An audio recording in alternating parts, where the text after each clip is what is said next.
My sister turned her birthday party into a nightmare, dropped a bombshell in front of everyone, claiming my late husband was the father of her baby.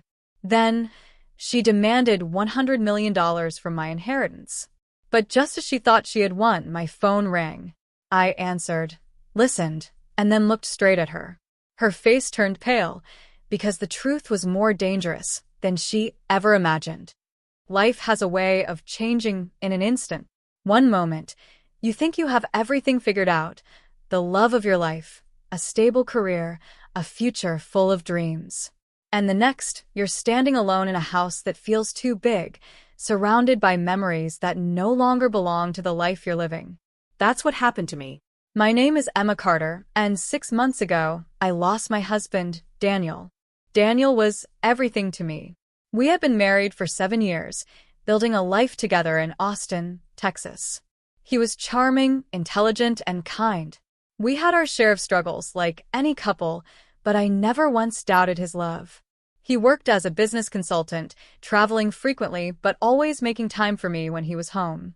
I, on the other hand, worked as a financial analyst, spending long hours in an office that now feels more like an escape than a job.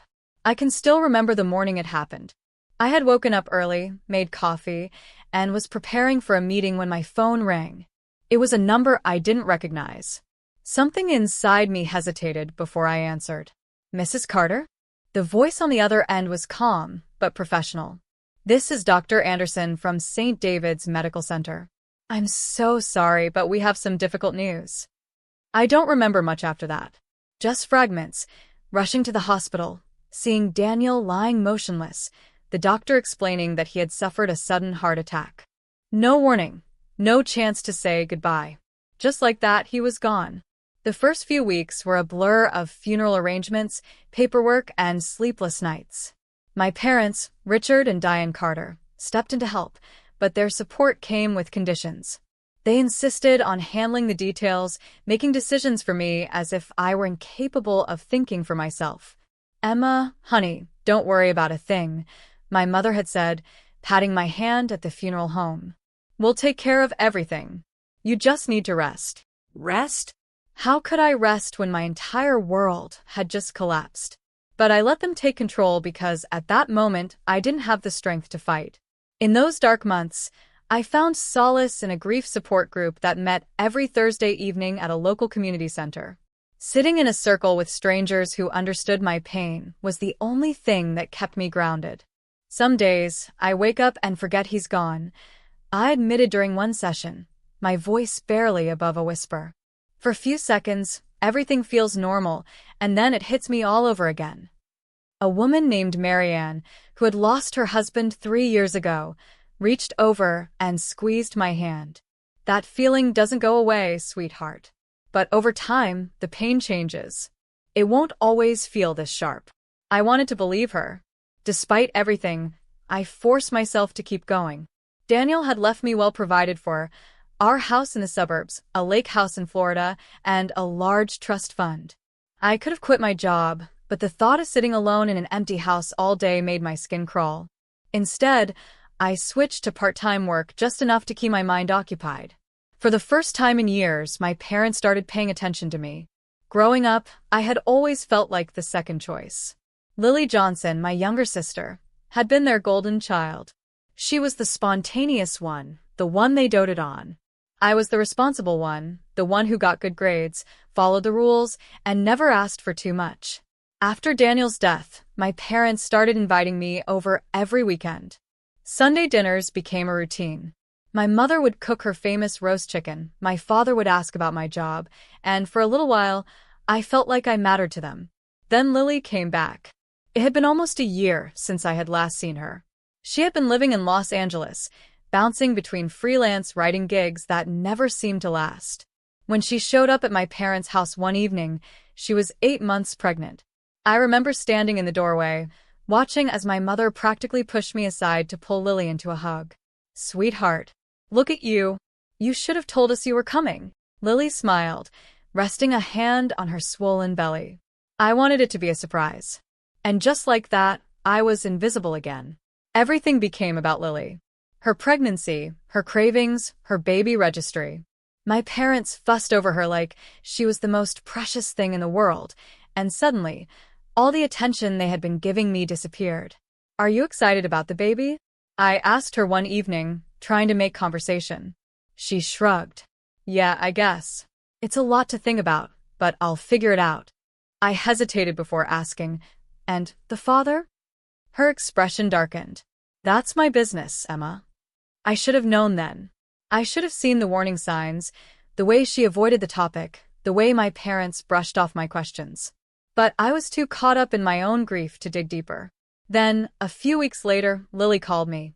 "Hey, she said, her voice light and cheerful. "I'm having a birthday party next Saturday at Mom and Dad's. You should come." I was surprised. Lily had never made much of an effort to include me in anything before. But maybe, just maybe, this was her way of reaching out. "I'll be there," I promised. I even bought her a gift, a set of baby essentials, neatly wrapped in pastel-colored paper. Despite our differences, this was still my niece or nephew, and I wanted to be part of their life. The night of the party, my parents' house was packed with guests. Old family friends, Lily's childhood best friend, even some of her former coworkers filled the living room, laughing and chatting. A beautifully decorated cake sat on the dining table, surrounded by pink and blue decorations, though no one had mentioned the baby's gender. Lily was glowing, dressed in an elegant maternity dress, accepting gifts and compliments with ease. And for a moment, I felt a small spark of hope. Maybe things were finally changing. Maybe we could start over. Then, just as the party reached its peak, Lily cleared her throat and clinked her glass for attention. The room fell silent. "There's something I need to share," she said, placing a hand on her belly. It's time everyone knew the truth. I watched her, feeling a sudden chill creep up my spine. "The father of my baby," she continued, her eyes locking onto mine, "is Daniel Carter." The world tilted sideways. The gasps from the guests barely registered in my ears. My mother placed a comforting hand on Lily's shoulder. My father nodded solemnly, as if this had all been planned. And me? I could do nothing but stare, frozen in place, as my entire life shattered once again. The room was silent. Every pair of eyes was on me, waiting for my reaction. My fingers tightened around the glass in my hand. My breath caught somewhere between my ribs. I could hear my own heartbeat pounding in my ears. Lily was still standing in the center of the room, her hand resting on her swollen belly like she had just made the most beautiful announcement in the world. My parents stood beside her, their expressions unreadable. Not a single word of comfort. No denial. No shock. Because they had already known.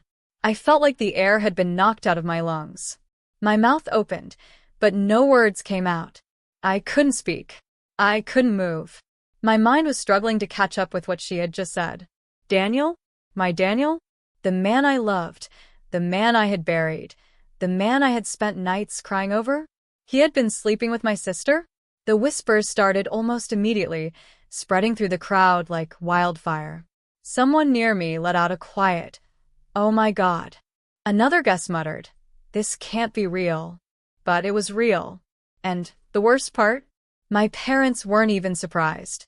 I forced myself to speak, though my voice came out hoarse. "You're lying." Lily tilted her head, that same smug, knowing smile playing on her lips. "I'm not."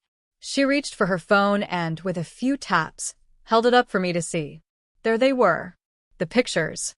Daniel and Lily, together in a dimly lit restaurant, holding hands across the table.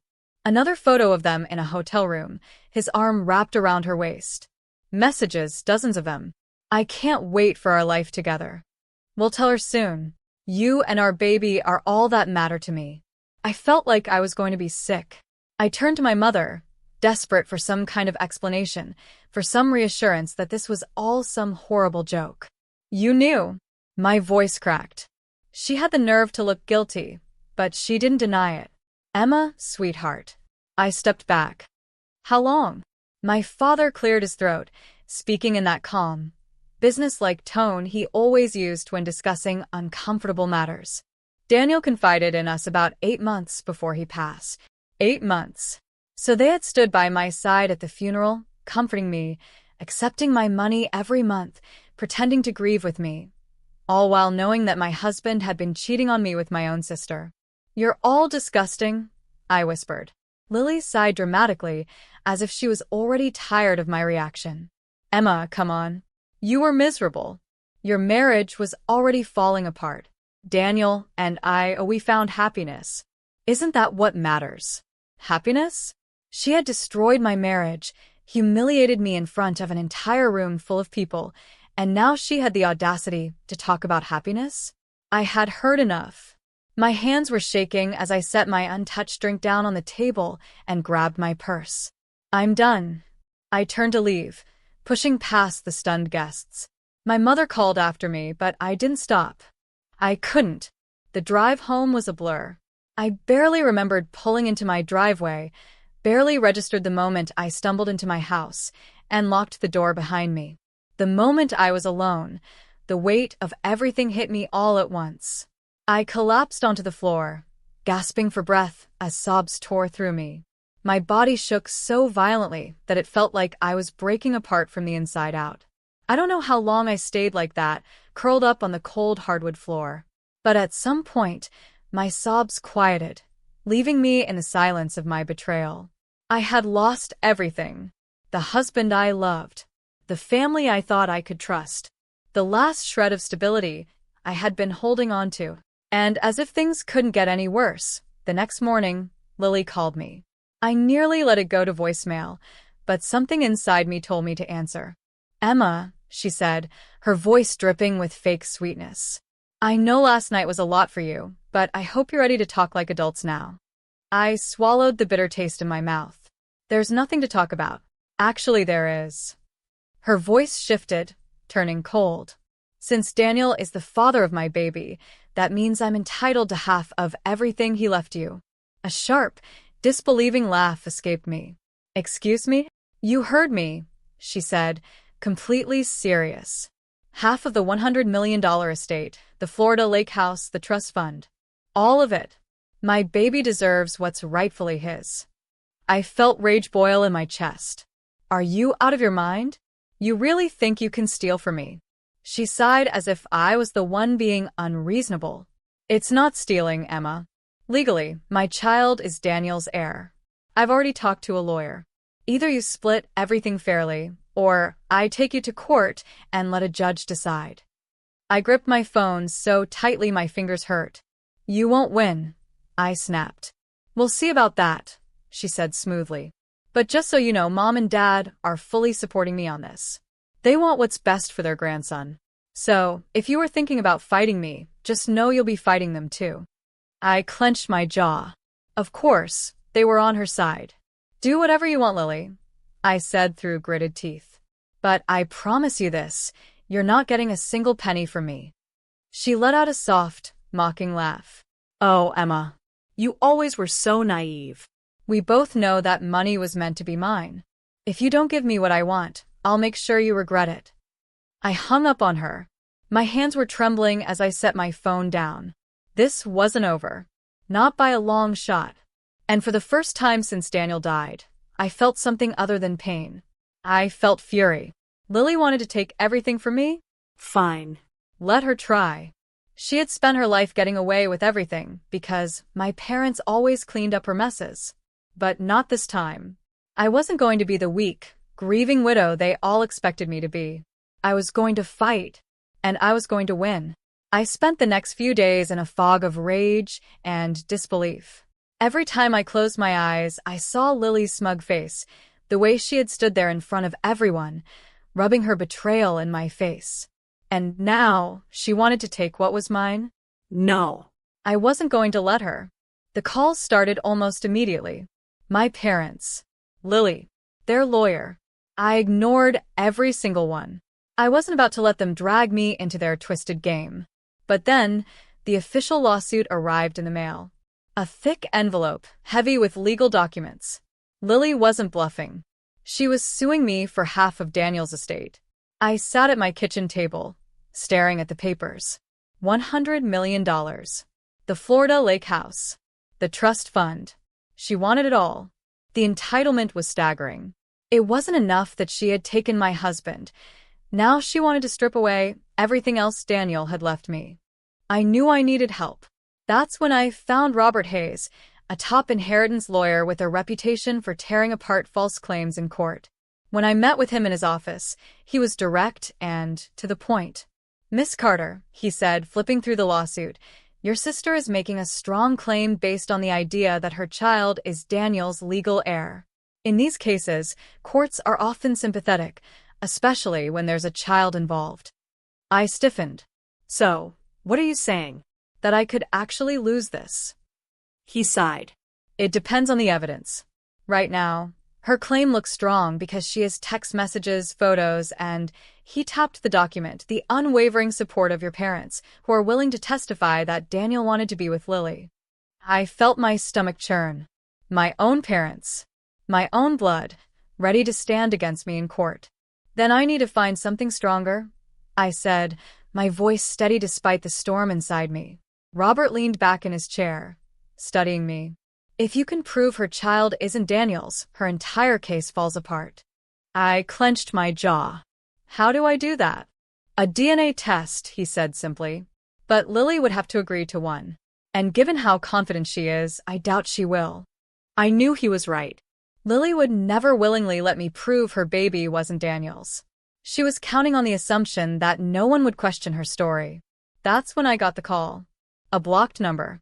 I almost ignored it, but something told me to pick up. "Is this Emma Carter?" a woman's voice asked. "Yes." There was a pause. Then, "My name is Margaret Collins. I'm Daniel's mother." I nearly dropped the phone. "No, you're not," I blurted out. "Daniel's parents died when he was a kid. He told me." "He lied."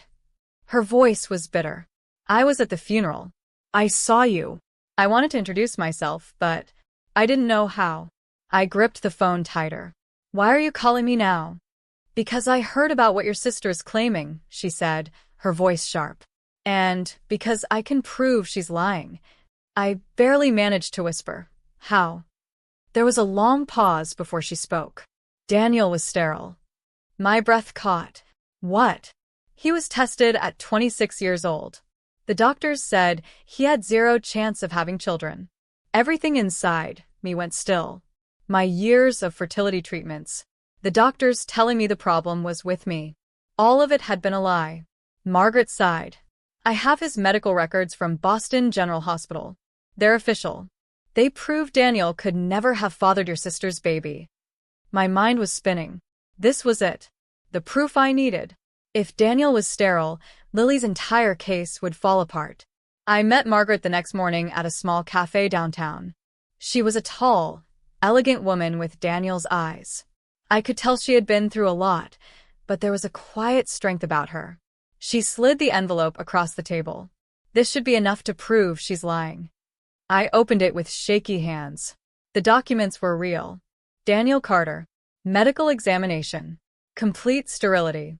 I looked up at her, feeling my throat tighten. "Thank you." She smiled sadly. "I can't change the fact that my son lied to you, but I can help you make sure his mistress doesn't profit from it." That was all I needed to hear. The next day, I walked into Robert's office and placed the medical records on his desk. His eyebrows shot up. "Where did you get this?" "From Daniel's mother," I said. "It proves he was sterile." Robert flipped through the pages, then exhaled sharply. "Miss Carter, this changes everything." I let out a slow breath. "So, what do we do now?" He smirked. "Now? We take this to court." The court date arrived faster than I expected. I walked into the courtroom feeling stronger than I had in months. Lily sat across from me, her baby bump prominent, her expression one of calculated innocence. My parents sat beside her, whispering in her ear, their faces filled with quiet confidence. They thought they were going to win.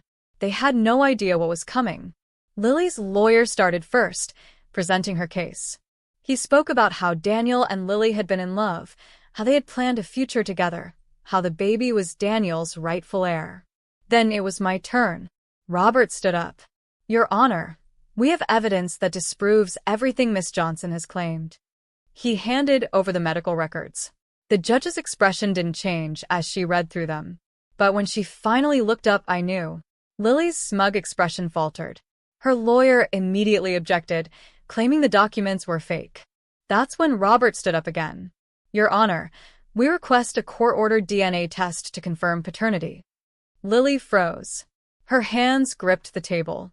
I saw it then, the first flicker of panic. The judge nodded. DNA testing is ordered. Lily let out a nervous laugh.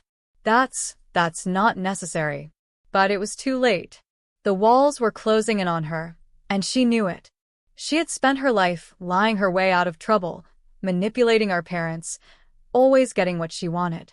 But this time, she was about to lose everything. The courtroom was silent as the judge opened the sealed envelope containing the DNA test results. I sat still, my hands gripping the edge of the table, but I could feel the tension crackling in the air. Across from me, Lily was pale, her fingers trembling as she clutched her belly. She knew what was coming. The judge adjusted her glasses and cleared her throat. The DNA results conclusively show that there is no genetic relationship between the minor child and the late Daniel Carter. A stunned silence fell over the room. My parents were frozen, my father's face unreadable, my mother's lips parted as if she was about to protest, but no words came out. Lily, on the other hand, looked like she had been hit by a truck. Her carefully composed expression cracked, and I saw the panic creep into her eyes. The judge continued, her voice steady. As such, this court finds that Miss Lily Johnson's claim to Mr. Carter's estate is fraudulent. The lawsuit is dismissed with prejudice. I felt the breath rush out of me. I had won. Lily shot up from her seat. This is a mistake. Her voice was shrill, desperate. The test must be wrong. Daniel was the father. We were together. The judge barely looked at her.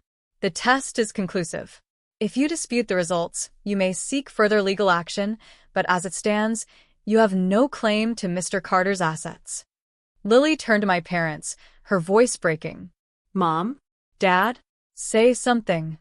My mother looked helplessly at my father, who rubbed a hand over his face, suddenly looking much older.